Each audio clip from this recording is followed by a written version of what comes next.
अस्सलाम वालेकुम स्टूडेंट्स। आज हम चैप्टर नंबर 3 स्टार्ट कर रहे हैं। एट लास्ट हमने एक न्यू चैप्टर पे आ चुके हैं। Chapter number 3 motion and force बहुत ही इंटरेस्टिंग और आसान चैप्टर है।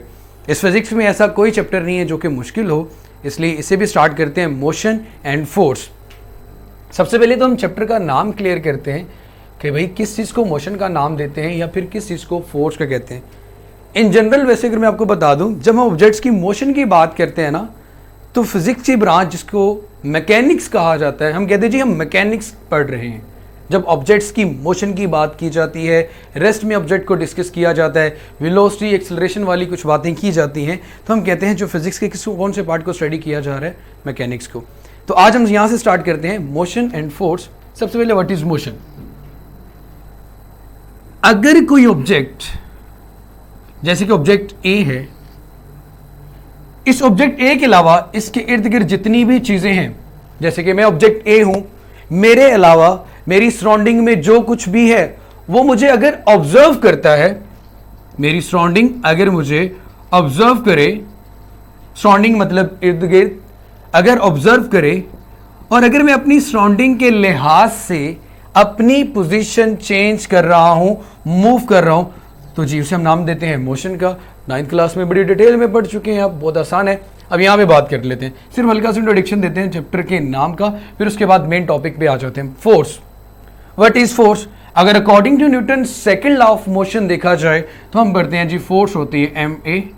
और अगर हम बहुत छोटी क्लासेस में चले जाए, बिल्कुल बच्चे थे, तो हम पढ़ते थे जी पुश और पुल। फिर थोड़ा सा हायर क्लासेस में गए तो हमने कहा किसी ऑब्जेक्ट को मूव किया जाए, move are tends to move, stops are tend to stop, force can also change the direction of moving object. Different हम लोगों ने डायरेक्ट्स की डेफिनेशंस पढ़ी। आज हमारा जो टॉपिक है वो है जी डिस्प्लेसमेंट, और उसके बाद हमारे पास आता है वेलोसिटी। अगर मैं आप लोगों से क्वेश्चन करूं what is the difference between distance and displacement, तो आप लोगों का आंसर एक ही होगा कि जी the shortest distance between two points is called displacement. लेकिन आज जरा उसमें इंटरेस्ट डेवलप करते हैं कि ऐसा कुछ भी नहीं है, सिचुएशन चेंज भी हो सकती है। इस सिचुएशन के अकॉर्डिंग सबसे पहले हम बात करते हैं व्हाट इज डिस्प्लेसमेंट। डिस्प्लेसमेंट किसे कहा जाता है। अगर एक ही वर्ड में, जैसे कि हमेशा हर टॉपिक में एक समराइज पॉइंट, मेरा बेटा इस चैप्टर, इस पूरे टॉपिक को समराइज किया जाए तो इसकी डेफिनेशन बनती है change in position. Change in position is called displacement. Change in position is called displacement. अगर कोई ऑब्जेक्ट अपनी पोजीशन ए से बी चेंज कर रहा है तो ये दरमियान में जो डिस्टेंस उसने ट्रेवल किया that is called displacement. Condition है, शर्त है कि ऑब्जेक्ट अपनी पोजीशन चेंज करे, ऑब्जेक्ट अपनी पोजीशन चेंज करे। लेकिन फर्ज करो, अगर मैं ये एग्जांपल लेता हूं, मेरे हाथ में एक बॉल है, टेनिस बॉल ले लें आप, उस टेनिस बॉल को ये वॉल कंसीडर कर लें आप, यहां पे आपकी पोजीशन है, आप यहां पे खड़े हुए हैं, अब बॉल को स्ट्राइक करते हो वॉल के साथ, दीवार के साथ, बॉल ने ये डिस्टेंस ट्रेवल किया, वापस आई, दोबारा फिर डिस्टेंस ट्रेवल किया, लेकिन जिस पोजीशन ए से ये स्टार्ट हुई थी उसी पोजीशन ए पे दोबारा आ गई, तो क्या इसका डिस्प्लेसमेंट कुछ होगा? क्या इसकी पोजीशन में कोई चेंज आया? इसका डिस्प्लेसमेंट बेटा यहां पे 0 होगा। लेकिन हम लोग तो कहते हैं ये उधर भी गया और इधर भी गया, वो उसने डिस्टेंस कवर किया है। डिस्प्लेसमेंट के लिए शर्त रखी गई है कि ऑब्जेक्ट की पोजीशन में चेंज आए।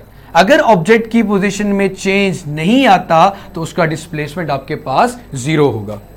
अब मेरा बेटा हम बुक के अकॉर्डिंग जरा बात कर लेते हैं, ये तो सिर्फ एक कंडीशन बताने के लिए कि डिस्प्लेसमेंट का मतलब है चेंज इन पोजीशन।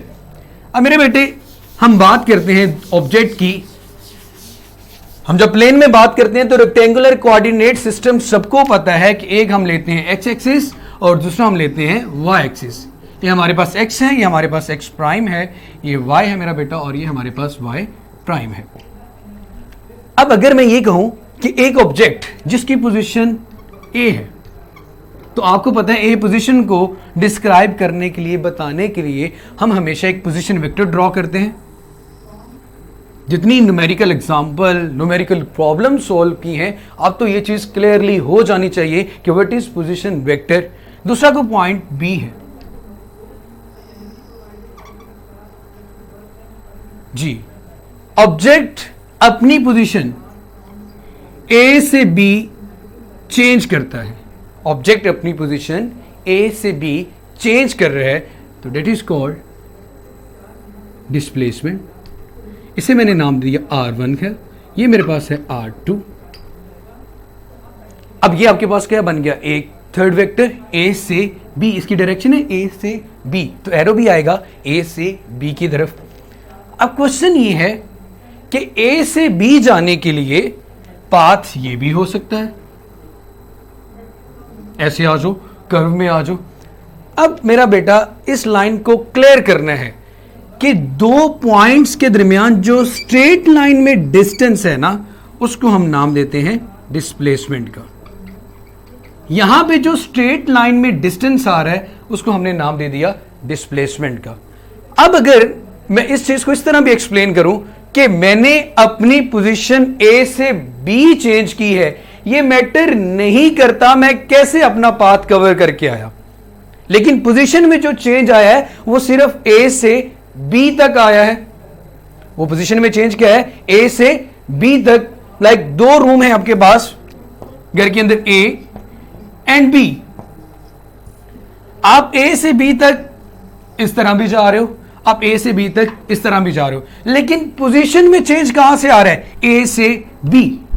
तो ये जो चीज है पोजीशन में change, that is called displacement, that is called displacement. Position में चेंज आपके पास क्या कहलाता है, डिस्प्लेसमेंट। बहुत ही आसान बात ही, सिर्फ जरा मजेदार बात ये हुई कि जब कोई ऑब्जेक्ट अपनी पोजीशन चेंज करे लेकिन दोबारा फिर अपनी ओरिजिनल पोजीशन पे वापस आ जाए, जैसे कि एक बॉल को इस तरह हिट किया, दोबारा आपके हाथ में वापस आ गया, पोजीशन में चेंज किसी किस्म का कोई नहीं आया, तो डिस्प्लेसमेंट आपके पास क्या हो गया, जीरो। अब यहां पे अगर मुझे डिस्प्लेसमेंट डी कैलकुलेट करना हो, डिस्प्लेसमेंट डी, अब देखो इन अ स्ट्रेट लाइन बात कर रहा हूं मैं, ए से be in a straight line, तो एक चीज को स्पेसिफिक किया गया है, डायरेक्शन को स्पेसिफिक किया गया है। तो आपके पास बेटा जहां पे डायरेक्शन को स्पेसिफिक किया जाए वो क्वांटिटी कौन सी होती है, स्केलर या वेक्टर? तो मेरा बेटा आपका आंसर हमेशा ये होना चाहिए कि वो क्वांटिटी वेक्टर होती है, जिसमें डायरेक्शन को भी स्पेसिफिक किया जाए।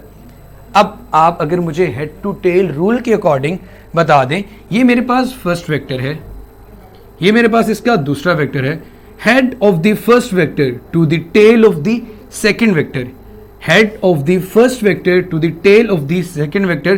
तो रिजल्टेंट जो आपके पास बन रहा है, इन दो चीजों को जमा करने से जो आंसर आ रहा है वो आपके पास R2 आ रहा है। तो अगर मैं लिखूं अकॉर्डिंग टू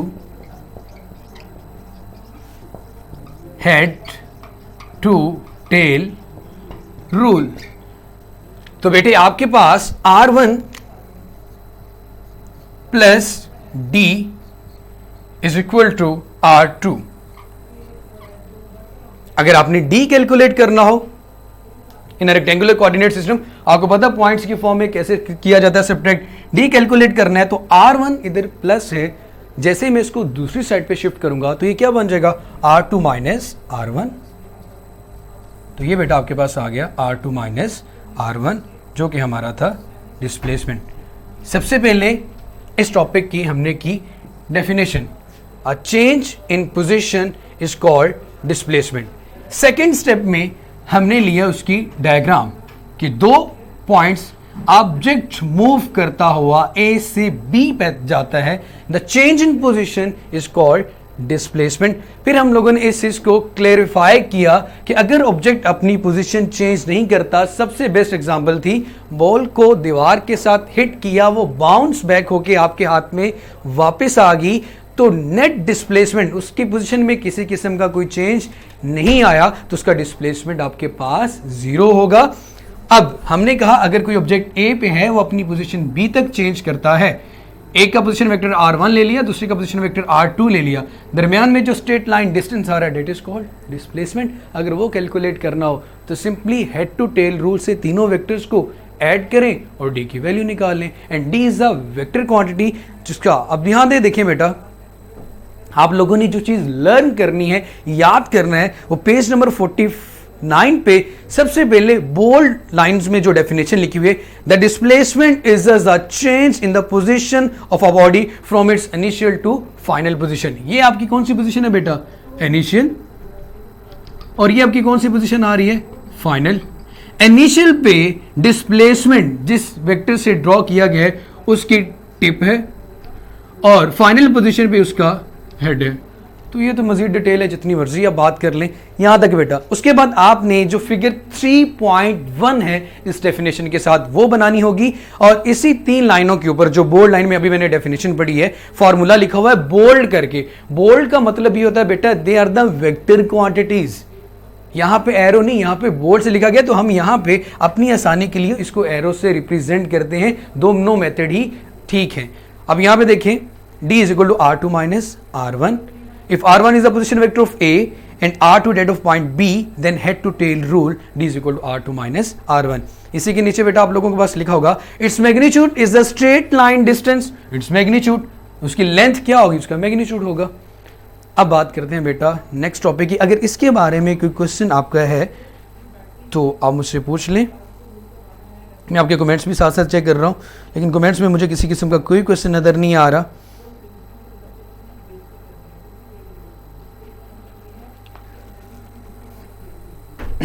जी, अब हम बात करेंगे वेलोसिटी की।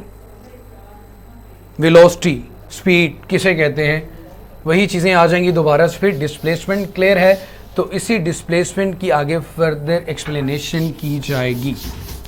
ग्राफ में बिल्कुल वही सेम ही रहने दूंगा।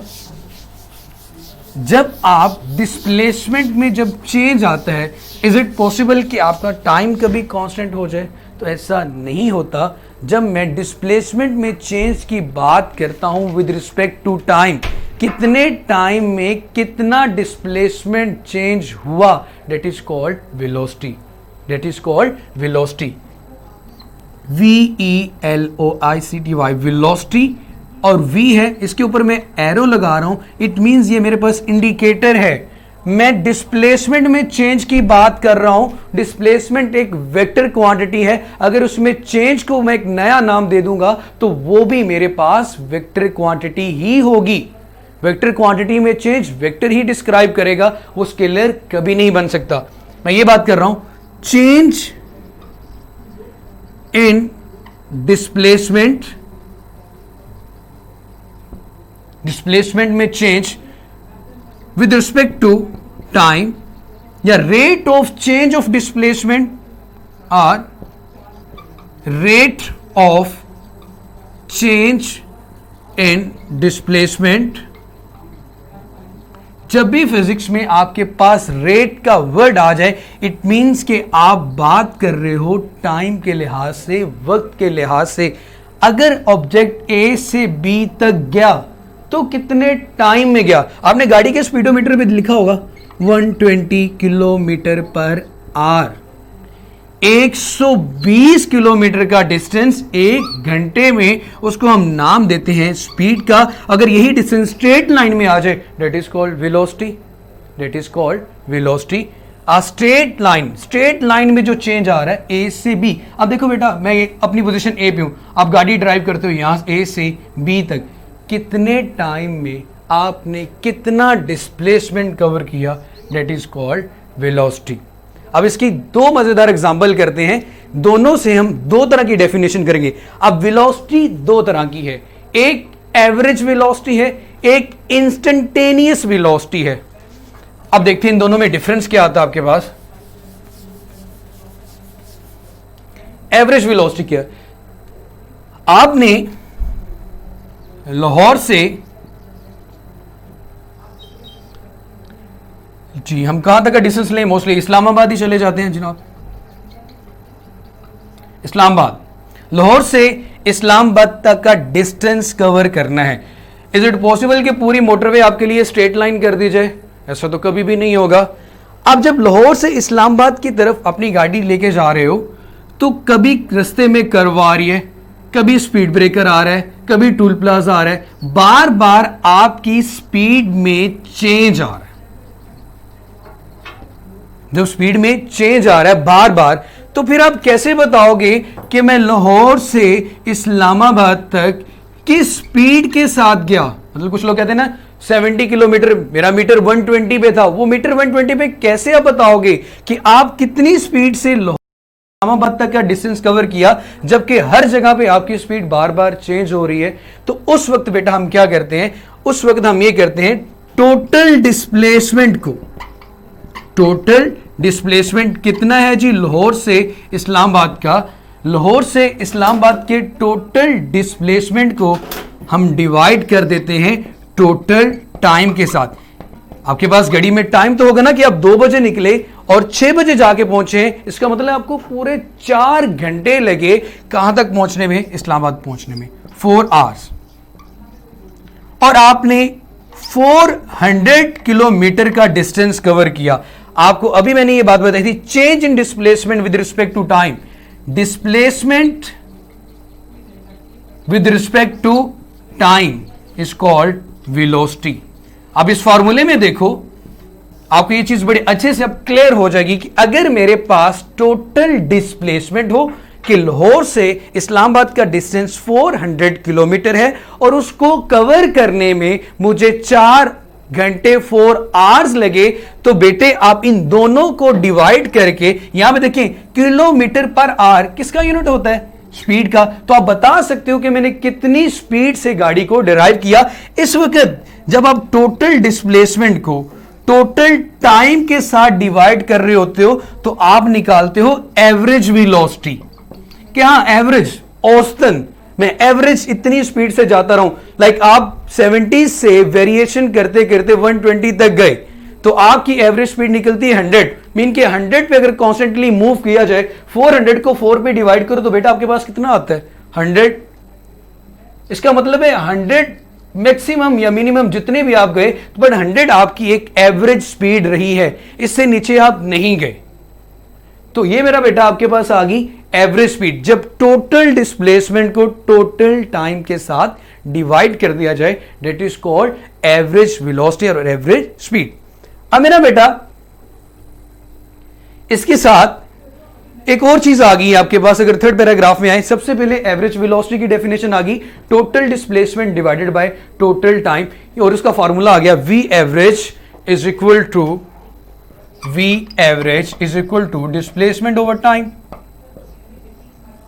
डिस्प्लेसमेंट का यूनिट, एसआई यूनिट में लेंथ का यूनिट क्या होता है, मीटर, और टाइम का यूनिट क्या आता है, सेकंड, तो यूनिट इसका बन गया मीटर पर सेकंड। एक और चीज बेटे, कुछ लोग सिंबल्स लिखते हुए एस को ऐसे लिख देते हैं। आप फिजिक्स में सिंबल्स या नोटेशन को अपनी मर्जी से, या किसी भी साइंस सब्जेक्ट में ये जो इंटरनेशनल सिस्टम ऑफ यूनिट्स होते हैं, सिंबल्स होते हैं, उनको अपनी मर्जी से चेंज नहीं करते। अगर सेकंड को इस तरह लिखा गया है, यू हैव टू राइट, भैया आपको ऐसे ही लिखना है, इसको हम अपनी मर्जी से चेंज नहीं करेंगे। ये तो हो गया जनाब एवरेज स्पीड या एवरेज वेलोसिटी किसे कहते हैं। इसके बाद ना एक मजेदार बात लिखी हुई है, इंस्टेंटेनियस वेलोसिटी, इंस्टेंट, लम्हा, वक्त, एक खास इंटरवल को, ये कौन सी वेलोसिटी है, ये कौन सी स्पीड है। हम पहली दफा इसका नाम सुन रहे हैं, कभी गाड़ी के ऊपर नहीं लिखा होता कि जी इंस्टेंटेनियस वेलोसिटी है, कोई स्पीडोमीटर हमें इंस्टेंटेनियस वेलोसिटी नहीं बता रहा होता। तो ये क्या चीज है, पहले तो इसको डिस्क्राइब करते हैं, इसको एक्सप्लेन करते हैं, उसके बाद देखते हैं इसको कैलकुलेट करना है या नहीं करना। इसको मैं रेस कर देता हूं। इन जनरल तो ये है, change in displacement is called velocity. Displacement में change with respect to time, वक्त के लिहाज से डिस्टेंस में चेंज आना, कितने टाइम में कितना डिस्प्लेसमेंट कवर किया गया, दैट इज कॉल्ड वेलोसिटी। यहां पे बात की जा रही है इंस्टेंटेनियस वेलोसिटी की। इसका ना मैं फॉर्मूला लिखता हूं और इसके बाद इसको एक्सप्लेन करता हूं। इंस्टेंटेनियस वेलोसिटी, v लिखें, एवरेज के लिए आपने साथ a भी लिख दिया था, इंस्टेंटेनियस के लिए आप इसके साथ INS लिखते हैं। इंस्टेंटेनियस हो जाएगा। वेलोसिटी यहां पे लिखा हुआ है limit LIM delta T, delta sign वहां पे यूज किया जाता है जब बहुत स्मॉल चेंज की बात करते हैं। ये एरो का मतलब पड़ा जाएगा अप्रोचेस टू जीरो, और आगे लिखा हुआ है delta D change in displacement with respect to change in time. अब इस फॉर्मूले को हमने एक्सप्लेन करना है कि इस बात का मतलब क्या है। अगर आप इसको समझना चाहो तो मैक्सिमम 1 मिनट की ड्यूरेशन में इंस्टेंटेनियस वेलोसिटी समझ सकते हैं, ना समझना चाहो तो पूरी जिंदगी समझ में नहीं आएगा। अब इसकी बात करते हैं इंस्टेंटेनियस वेलोसिटी। अब मेरा बेटा बहुत ही आसान है, अगर आप खुदा ना खास्ता कभी ट्रैफिक में फंस जाते हो तो आप अगर अपनी गाड़ी की स्पीड में वेरिएशन देखो, आपने ए पॉइंट से बी तक मूव करना है तो बार बार कभी थोड़ा सा ट्रैफिक कम हुई, थोड़ा सा आगे मूव किए फिर रुक गए, फिर थोड़ा सा आगे मूव किए फिर रुक गए, फिर थोड़ा सा आगे मूव किए फिर रुक गए, in a very short interval of time, बहुत ही कम वक्त में बार बार किस में चेंज आ रहा है? स्पीड में। स्पीड में चेंज आ रहा है in a very short interval of time, in a very short interval of time.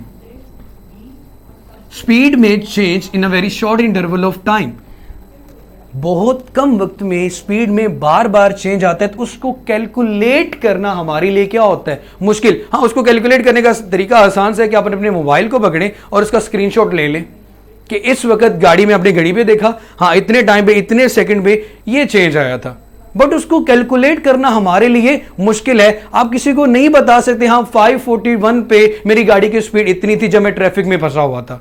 बार बार गाड़ी की स्पीड में चेंज आता है। ये जो चेंज आ रहा है बहुत ही कम अरसे में, बहुत ही कम जो चेंज की बात करते हैं, जब डेल्टा साइन आ जाए किसी भी वर्ड के साथ, लेंथ के साथ या किसी के साथ भी, तो डेल्टा का मतलब होता है अ वेरी स्मॉल चेंज, बहुत ही छोटा चेंज। डेल्टा टी बहुत ही कम वक्त में, उसको हम नाम देंगे इंस्टेंटेनियस वेलोसिटी। उस खास वक्त में जो बहुत स्मॉल चेंज आया स्पीड में, उसे नाम दिया जाता है इंस्टेंटेनियस वेलोसिटी। अब ये तो हमने इसके बाद, अब limit delta T approaches to zero, approaches to zero, वो कहता है ये टाइम इतना शॉर्ट होता है कि हम इसको approximate, not equal to, approximate, तकरीबन हम इसको जीरो मानते हैं लेकिन एग्जैक्ट जीरो नहीं मानते। तकरीबन जीरो, ना होने के बराबर लेकिन है, ना होने के बराबर लेकिन है।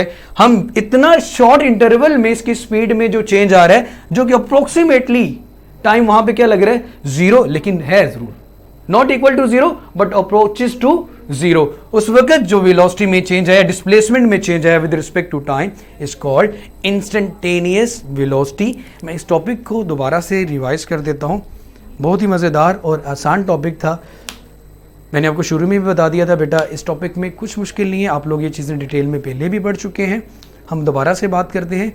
हमने सबसे पहले स्टार्ट किया डिस्प्लेसमेंट को। Change in position is called displacement. Displacement में किसे कहते हैं? जब आपकी पोजीशन ए से बी चेंज हो रही है। इसी चीज़ को हम फर्दर अगले नेक्स्ट टॉपिक में लेके गए। जी भाई, जब डिस्प्लेसमेंट चेंज हो रहा है तो टाइम भी तो चेंज हो रहा है ना। कितने टाइम में कितना डिस्प्लेसमेंट चेंज हुआ, कितना आपने अपनी ऑब्जेक्ट की पोजीशन को चेंज किया, डेट इज कॉल्ड स्पीड और वेलोसिटी। इसको हम नाम देते हैं वेलोसिटी का। बेटा जब इसको नाम देते हैं वेलोसिटी का, किस में चेंज की बात कर रहा हूँ मैं डिस्प्लेसमेंट में चेंज की बात कर रहा हूँ। आई नो वेरी वेल कि डिस्प्लेसमेंट एक वेक्टर क्वांटिटी है और उस वेक्टर क्वांटिटी में चेंज को, जो भी चेंज की बात की जाएगी वो एक वेक्टर होगी, तो वेलोसिटी भी एक वेक्टर क्वांटिटी है। अब change in displacement with respect to time या फिर रेट का वर्ड मैंने पहले भी बताया था कि जब भी फिजिक्स में आ जाए इसका मतलब होता है टाइम के लिहाज से तब्दीली का आना, किसी भी चेंज का आना। स्पीड में चेंज आ गया तो आपके पास इसको नाम दिया जाता है वेलोसिटी का। वेलोसिटी में चेंज आएगा तो हम इसको नाम दे देंगे एक्सेलरेशन का।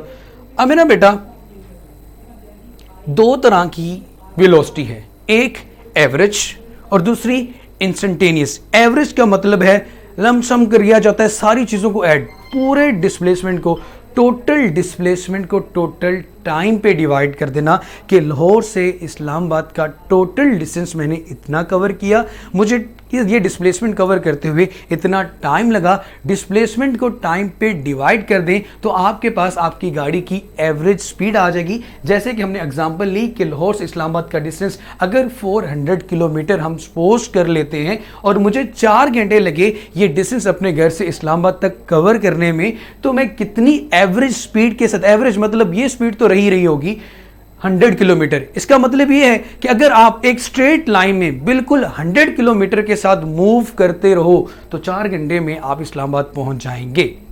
लेकिन अगर आप 120 पे भी गए, 140 पे भी गए, फिर दोबारा 80 पे भी आ गए तो वेरिएशन आ रही है। जरूरी नहीं होता, पॉसिबल ही नहीं है कि वहां तक स्ट्रेट लाइन में आप जाओ। कभी स्पीड ब्रेकर आएगा, कभी आपको रिफ्रेशमेंट के लिए रुकना पड़ जाए, बार बार आपकी स्पीड में चेंज आ रहा है और टाइम भी चेंज हो रहा है। तो टोटल डिस्प्लेसमेंट को जब टोटल टाइम पे डिवाइड करते हैं तो आपको आपकी एवरेज स्पीड या वेलोसिटी का अंदाजा हो जाता है कि एवरेज में इतनी वेलोसिटी से मूव करता रहा। फिर उसके बाद आ गई इंस्टेंटेनियस वेलोसिटी। उसके सबसे आसान एग्जांपल अगर आप सुनना या समझना चाहो तो सिर्फ एक ही एग्जांपल है कि आप ट्रैफिक में स्टक हुए हैं और आपकी गाड़ी की स्पीड बार बार चेंज हो रही है और किसी खास इंटरवल के वक्त आप उस वेलोसिटी को कैलकुलेट करना चाहो तो उसे कहते हैं इंस्टेंटेनियस वेलोसिटी। अब ये जो मैंने वर्ड बोला है कैलकुलेट का, तो इसको कैलकुलेट करना बहुत मुश्किल होता है। उस मुश्किल की रीजन ये है कि ये शॉर्ट इंटरवल है, इतना शॉर्ट है कि टाइम नैनो सेकंड, मिली सेकंड में बदल रही है गाड़ी की स्पीड। तो उसको कैलकुलेट करना, उसको कंप्यूट करना हमारे लिए क्या हो जाता है, मुश्किल। ऐसा तो कोई नहीं करेगा हाँ गाड़ी के अंदर स्टॉप वॉच इस्तेमाल की, हाँ कितना चेंज आया, वो हमारे लिए क्या हो जाता है बेटा, मुश्किल। लेकिन उस वेलोसिटी को in at a very short interval of time, किसी स्पेसिफिक इवेंट के वक्त आपकी गाड़ी की वेलोसिटी क्या थी, उसको कहा जाता है इंस्टेंटेनियस। इसके इंस्टेंट वर्ड से आपको क्लियर होना चाहिए कि एक खास लम्हा,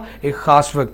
अब आपने यहां से जो चीज याद करनी है, लर्न करनी है अपने पेपर के लिए, वो है जी पेज नंबर 50 से पहले जैसे नीचे ये 49 पे स्टार्ट हो रहा है, the time rate of change of displacement is known as velocity, its direction is along the direction of जिस डायरेक्शन में डिस्प्लेसमेंट होगा स्पीड भी तो उसी डायरेक्शन में होगी। ये तो नहीं गाड़ी आप नॉर्थ की तरफ जा रहे हो और स्पीड आपको होगी इस डायरेक्शन में है, ऐसा तो पॉसिबल नहीं होता। If D is the total displacement the probability, तो आपके पास फॉर्मूला आ गया बेटा। अगर सिर्फ वेलोसिटी पूछी जाए, ये एवरेज वेलोसिटी का फॉर्मूला है, v average equal to d over t. इसका भी यूनिट मीटर पर सेकंड होगा, उसका यूनिट भी मीटर पर सेकंड होगा। अगर मैं स्ट्रेट लाइन में जा रहा हूं तब भी स्पीडोमीटर मुझे गाड़ी की स्पीड ही बता रहा है, और अगर मैं कर्व में मूव कर रहा हूं तब भी मुझे स्पीडोमीटर स्पीड बता रहा है। तो मीटर पर से यूनिट्स में तो कोई चेंज नहीं आएगा। फिर आपने एग्जाम पेज नंबर 50 के बिल्कुल लास्ट में आ जाएं तो लेफ्ट साइड पे एक ग्राफ बना होगा बिल्कुल सिमिलर जिस तरह आपने डिस्प्लेसमेंट बनाया कि आपने ए से बी तक अपनी पोजीशन को में चेंज किया। ऑब्जेक्ट ने ए से सी तक जाना था, अभी फिलहाल आप बी तक गए, कितने टाइम में गए, डेट इज कॉल्ड वेलोसिटी। कितना डिस्प्लेसमेंट, चेंज इन पोजीशन, आपकी पोजीशन में क्या आ रहा है, चेंज। अब इंस्टेंटेनियस वेलोसिटी की अगर ग्रीन लाइन में जो लाइंस में जो डेफिनेशन लिखी उसको देखें, the instantaneous velocity is defined as the limiting value of delta d over delta t. Limiting, limit कर दिया गया, approaches to zero but not equal to zero, following the limit time t approaches to zero. Formula देख लें, v instantaneous is equal to limit delta t approaches to zero delta d over delta t read as limiting value delta approaches to zero। तो आपने ये दोनों short question इसी तरह learn करने with formula, दोनों वेलोसिटी की डेफिनेशन एवरेज और इंस्टेंटेनियस की डेफिनेशन विद फॉर्मूला।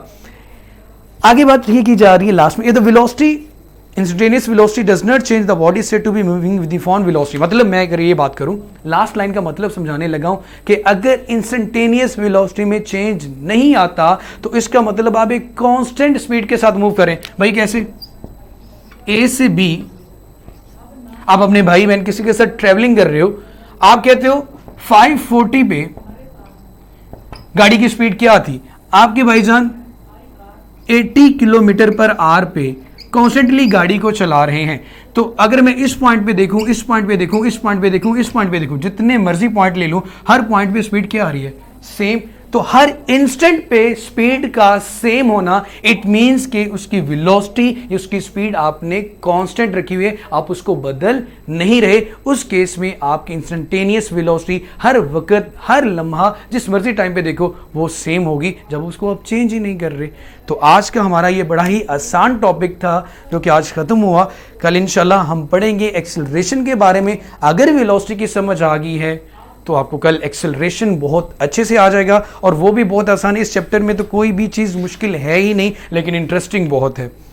तो इंशाल्लाह कल फिर हमारी मुलाकात होगी, और उससे पहले मैं कमेंट्स में आपके लोगों के क्वेश्चन इस टॉपिक से रिलेटेड पूछ लेता हूँ। जी, यही करंट डेफिनेशन है बेटा जो आप लोगों ने लिखी हुई है, ये आपकी बुक में बिल्कुल ऐसे ही लिखी हुई है। आप लोग क्वेश्चन पूछें, इसके बारे में कुछ पूछना है तो। Sir D is also vector, but it's not a vector product. ये बेसिक क्वांटिटी आपके पास डिस्प्लेसमेंट। डराइव्ड के अंदर आप दो चीजों का प्रोडक्ट लेते हैं, दो या दो से ज्यादा का, लेकिन जो बेसिक्स हैं हमारे पास वो टोटल 7 क्वांटिटीज हैं जिन्हें हम बेस क्वांटिटीज का नाम देते हैं, जिसमें लेंथ आती है। तो डिस्प्लेसमेंट भी बेटा एक तरह की लेंथ है, तो ये कभी भी दो चीजों का प्रोडक्ट नहीं हो सकती। इसके अलावा हाँ, D is a vector quantity not vector product. Vector quantity ये मीन कि इसकी डायरेक्शन स्पेसिफिक है इन अ स्ट्रेट लाइन ए से बी। जब एक स्ट्रेट लाइन में मूव करोगे तो स्पेसिफिक डायरेक्शन में जाओगे। एक स्ट्रेट लाइन में जाते हुए कभी डायरेक्शन चेंज तो नहीं होती। Straight line mean in a specific direction. इसके अलावा कोई क्वेश्चन है तो बेटा पूछ लें आप लोग।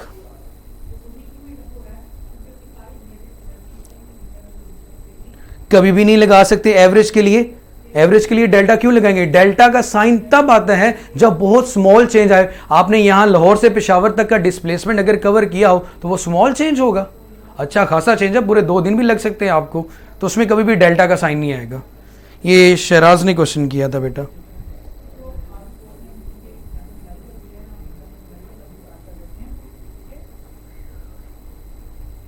चलिए बेटा, कल फिर एवरेज के लिए डेल्टा और डेल्टा टी लगा सकते हैं सर? नहीं लगा सकते फहद। अभी यही चीज़ एक्सप्लेन की थी बेटा, जब स्मॉल चेंज की बात करते हैं for a very short interval of time, mathematics में, फिजिक्स में, केमिस्ट्री में जब भी आप पढ़ते हो, जब भी डेल्टा का वर्ड यूज़ किया जाता है for a very small change, बहुत छोटा सा चेंज हो, तब हम डेल्टा का साइन यूज़ करते हैं। हेड टू टेल रूल बेटा ये है कि पोजीशन वेक्टर ए था, दूसरा position vector the join the head of the first vector to the tail of the second vector, और थर्ड जो वेक्टर आएगा वो आपका रिजल्टेंट होगा। ये मेरे पास फर्स्ट वेक्टर है, इस हेड के साथ दूसरी टेल मिल रही है, तो इन दोनों को ऐड करने से R1 प्लस डी से मेरे पास आ जाएगा R2। इसके अलावा कोई क्वेश्चन है तो पूछिए। जी, डायमेंशन जो कि चैप्टर नंबर 1 में, वैसे भी डायमेंशन इसकी एल टी इनवर्स ही बनती है। लेंथ के लिए कैपिटल एल और टाइम के लिए कैपिटल टी यूज करते हैं स्क्वायर ब्रैकेट्स के अंदर, तो एल टी इनवर्स बनती है बेटा। लेकिन डिटेल में हम चैप्टर नंबर 1 जब इसको पढ़ाया जाएगा तब करेंगे। इसके अलावा कोई और क्वेश्चन? लेकिन इसकी डायमेंशन बहुत आसान है, वैसे बता देता हूँ। फॉर्मूला आपके पास डिस्प्लेसमेंट ओवर टाइम, लेंथ के लिए हमेशा कैपिटल एल यूज किया जाता है और टाइम के लिए कैपिटल टी। ये टी की पावर +1 है, ऊपर जाएगी तो -1 एल टी की पावर माइनस, जिसकी पावर कोई ना उसकी पावर 1 होती है। अगर नीचे प्लस है तो ऊपर जाके वो माइनस, इनको एक ब्रैकेट के अंदर लिख लें तो डायमेंशन बन गई एल टी -1।